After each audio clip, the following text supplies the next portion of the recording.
Hi everyone, I'm Amy and I'll be presenting our work done in collaboration with Serena, Yeung, Jopling, and Professor Fei-Fei of the Stanford AI Lab and Stanford School of Medicine.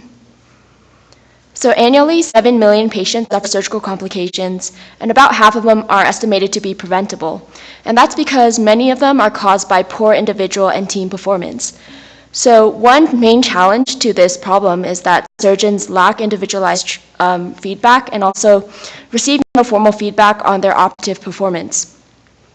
The current standard for surgical performance assessment involves expert supervision, and that's a process that is both time-consuming and subjective. So in this work, we developed a deep learning approach to facilitate the assessment of surgical skill with the goal of improving surgical care quality and reducing patient complication rates. Just to provide an overview, because rich analysis of surgical skill involves the tracking and analysis of tool usage and movement patterns, we first detected and localized surgical tools in videos. And then we extracted assessment metrics to enable rich analysis of surgical performance. We chose to focus on one particular procedure, laparoscopic cholecystectomies, or surgical removal of the gallbladder. For the task of spatial tool detection, we first collected a new dataset of around 2,500 video frames and annotated them with the spatial bounds of tools. And then we leveraged region-based convolutional neural networks to train a model that could automatically detect and localize surgical tools in videos.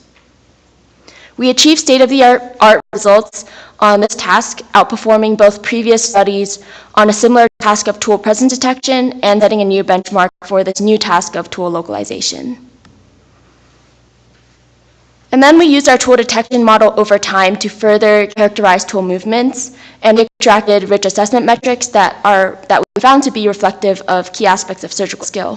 For instance, the tool usage timelines on the top reveal how frequently tools are switched back and forth, and the heat maps in the middle show a surgeon's motion economy, and then the tool trajectory maps at the bottom reflect how effectively the surgeon performed the clipping phase of the operation, which is one of the most critical steps of the procedure.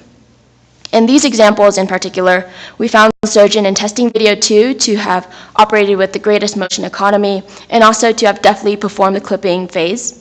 This is in contrast to the surgeon in testing video number 1, where you can see the heat maps and trajectory maps reflect greater inefficiency and unfocused movements, and the surgeon also struggled to place the clips properly in the clipping phase of the operation. To assess the success of our approach, we worked with a group of Stanford surgeons who independently rated each video manually based on a surgical assessment rubric called GOALS. And their mean scores directly correlated with our extracted metrics, validating our approach, and also our metrics as effective performance indicators.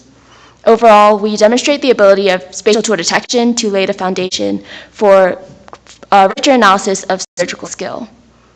And if you're interested in learning more, feel free to stop by our poster, which is 1D20. Thank you.